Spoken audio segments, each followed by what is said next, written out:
Hey, first and foremost, I want to thank you for giving me this time to talk to you. It's a real privilege for me to be asked to do this, and it actually makes me a little nostalgic. The first time I went to Katoomba Convention was January 1989. It was down in the big tent, down at the bottom oval, and it was packed full of people, and it was a real thrill for me to be there, and I can still remember parts of that sermon to this day. So thank you so much for being with me. I want to see if I can make good use of your time. What I'm going to do is I'm going to lay out the next 15 minutes in a slightly different way. What I want to do is, instead of bringing up a question for us all to answer together, what I want to do is I want to start with the answer, and I want to see which of the next 6 questions that I bring up might best fit the answer that I give you. So what's the answer? Well, the answer is a 3-way connection. You connect with yourself, you connect with other people and they connect with you. You connect with God and allow God to connect with you. 3-way connection. Connect with yourself, connect with others, connect with God. That's the answer. So which one of the following questions do you think best suits the answer that I've just given? Well, let's go through them. They're going to be who, what, when, where, why, and how. Well, first of all, who should do this? Well, the answer seems pretty clear to me. I think we should probably all do it. And we should be encouraging each other to do it. Connect with yourself, encouraging other people to connect with themselves, connect with others, and where appropriate and where in a respectful way, encouraging people to connect with God and allowing God to connect with them. So this is something that's, well, generalizable to all human beings, really, as long as we do it in respectful and courteous and gentle ways. But what is the next question? What is a connection? Well, connection is kind of like a binding process. It's about how you build an emotional attunement and you get on the same wavelength as other people. But to be honest, you can probably get a connection with your environment. So a skier might say they've become connected to the mountain and the seasons, and that's quite possible. And a surfer might say that they've found a connection with the ocean, and that's quite possible too. You may even get a better connection with the family pet, not so much a cat, because they have their own issues, but with a dog. And not so much with my dog either, because it's not particularly good at connection. However, people often report having a good connection with a family pet. What we're talking about here now is a connection with other human beings and a connection with a creator God.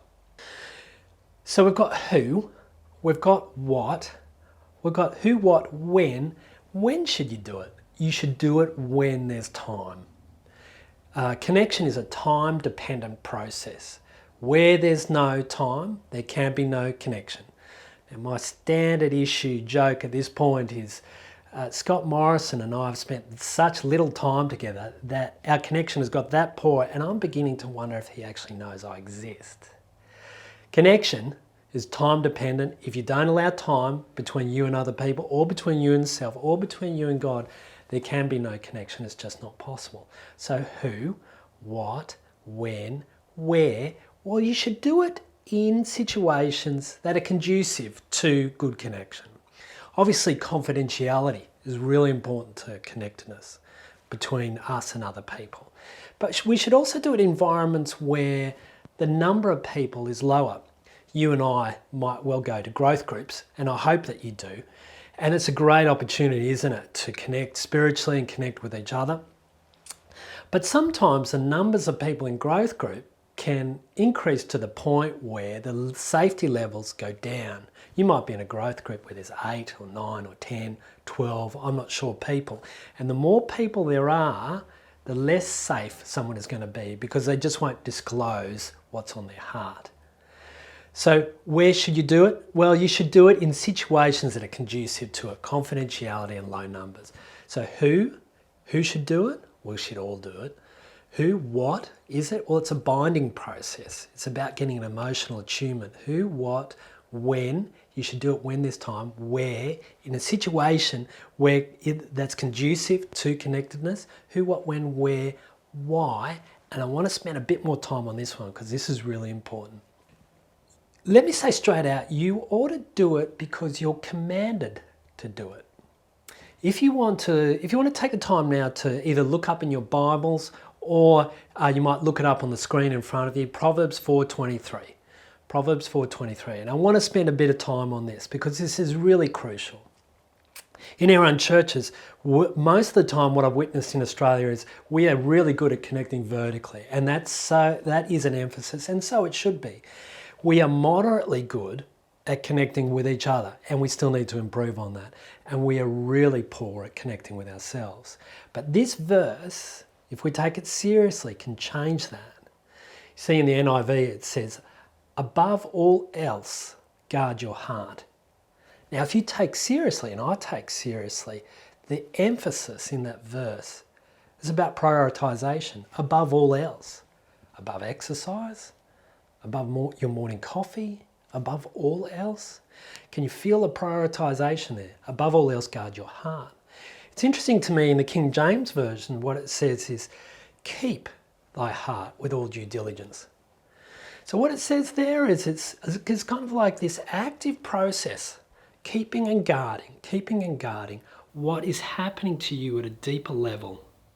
And we need to do that. We need to be active with that. We need to be curators of what's in our heart. And what does a curator do? If you think about an art curator will care for the art, but an art curator will also organise the art. And that's what we need to do. We need to care for and we need to organise what's in our heart. Now, it's really interesting to me that the verse itself, 4:23, answers the why question for us. Why should we do that? Well, because from it flow the issues of life. That's the way the verse goes in King James. But from it, above all else, guard your heart. Why? Because from it all things flow. We are centrifugal beings. From our heart, a whole lot of stuff flows. It takes about 6 chapters in the Bible for the word heart, lav, to appear in Genesis. And it appears very quickly in 2 consecutive verses in chapter 6. It says, God saw that every thought in the human heart was wicked. So what we take from that verse is that human beings have a heart and thoughts are connected to that. Thoughts flow from that. And in the very next verse it says, and God in his heart was deeply grieved.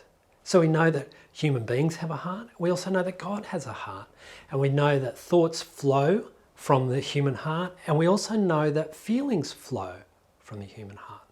Now what I'm going to ask you to look at now is an image that we're going to put up. And it's an image of a flower. And what you can see here is right in the center of your being is your heart. This is the seat of your psychological functioning. And from it, just like Proverbs 4:23 says, from it, all these things flow. Thoughts flow, like the verses said. Emotions flow from it. Your physical reactions flow from it, but also your behavior flows from it. And all of these things just flow out, just like the verse says. And sometimes, of course, these things just flow out and they have a way of maintaining what's in our heart, the good and the bad, right? But you can get this real sense and you can see a definite line that comes out of the center of the heart into those petals. We are centrifugal beings. The stuff that's on our heart just flows out automatically. It's no wonder, is it? I mean, if you say to someone who's upset at a deep level, at a heart level, hey, have you thought about withdrawing? They haven't thought about it, they've already done it. It just flows out. It would be a senseless suggestion because it just happens automatically. The stuff that's deep within us just flows out. So the first reason why we ought to do this is because we're commanded to do it. We have to be active curators of our own hearts. The second thing is, well, you may be in need, a special need, I'd say, to do this. So what I'm going to put up now is a graph.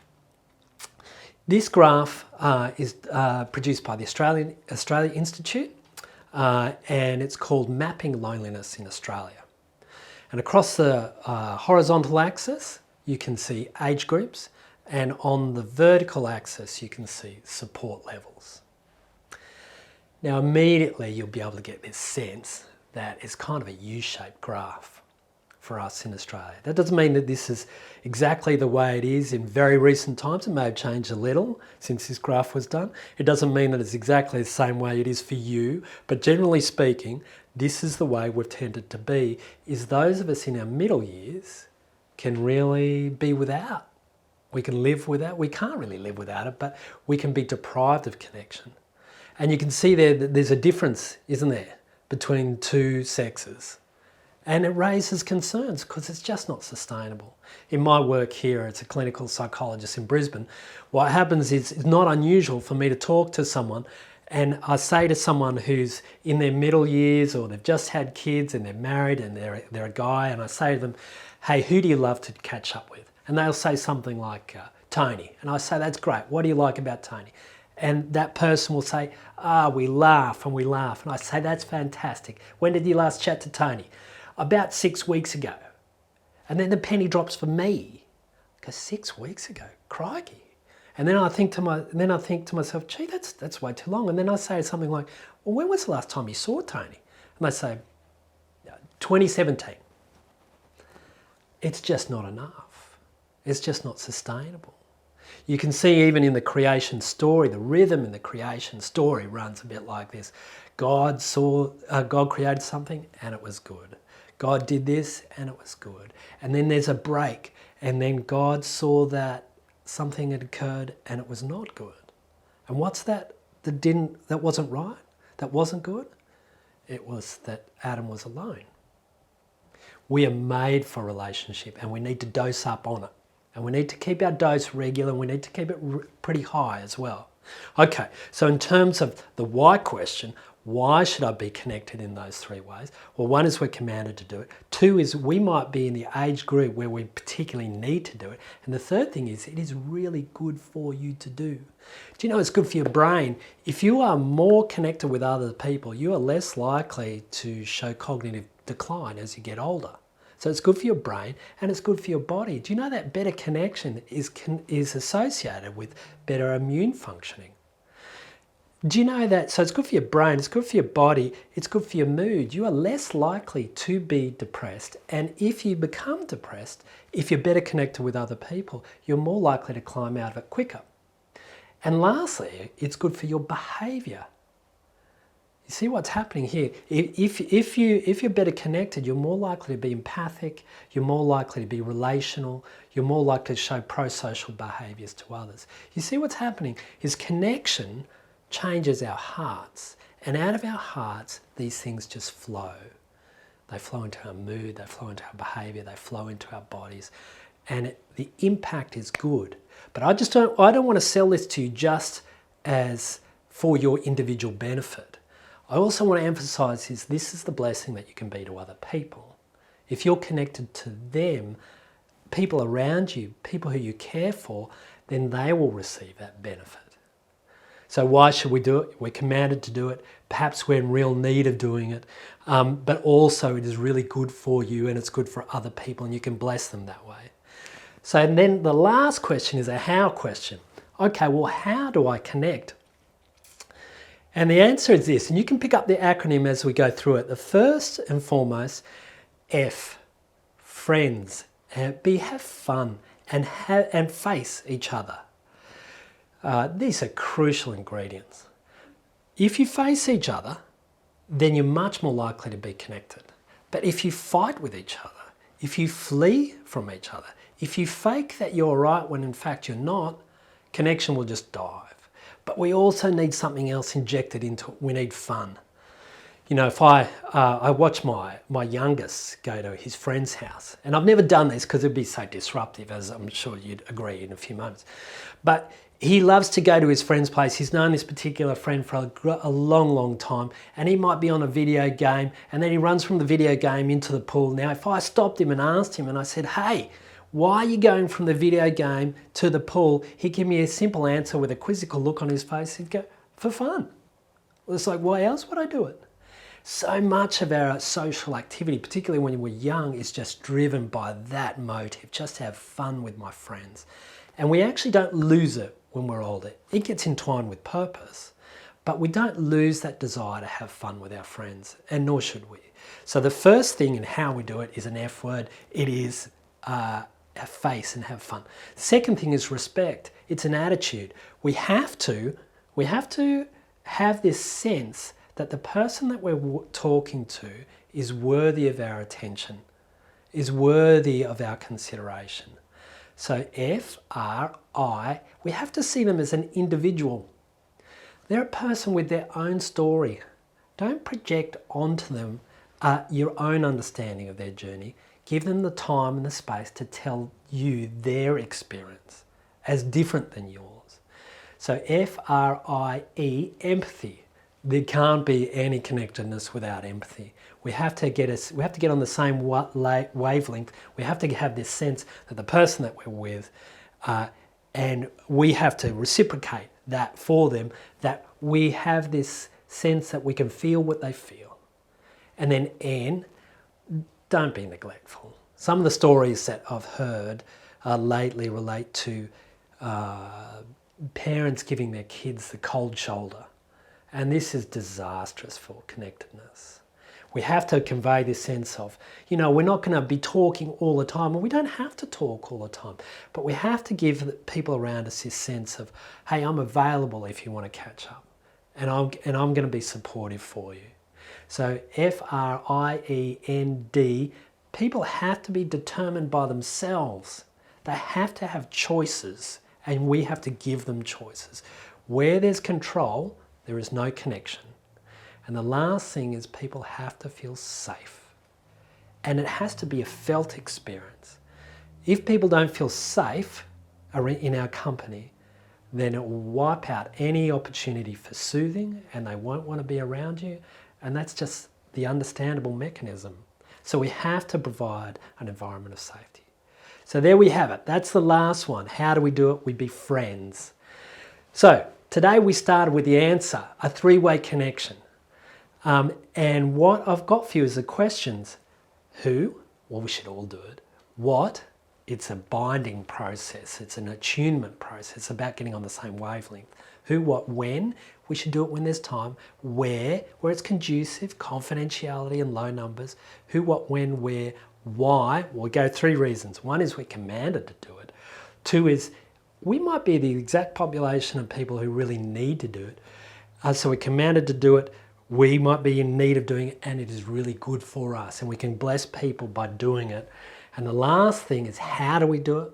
Well, we do it with friends. F-R-I-E-N-D-S. Okay, so I'm going to leave it for you to judge which of the questions best suits the answer. For my part, it was more to do with the why and the how, but to be honest, you probably could have picked any one of them. Thank you so much for having me. I really appreciate it. I really feel honoured by having this opportunity. If you would like to investigate more, there is this book that you may be interested in. It's called The Reconnected Heart, and no doubt you'd find some encouraging stories in this. So thank you so much. God bless. Have a great day.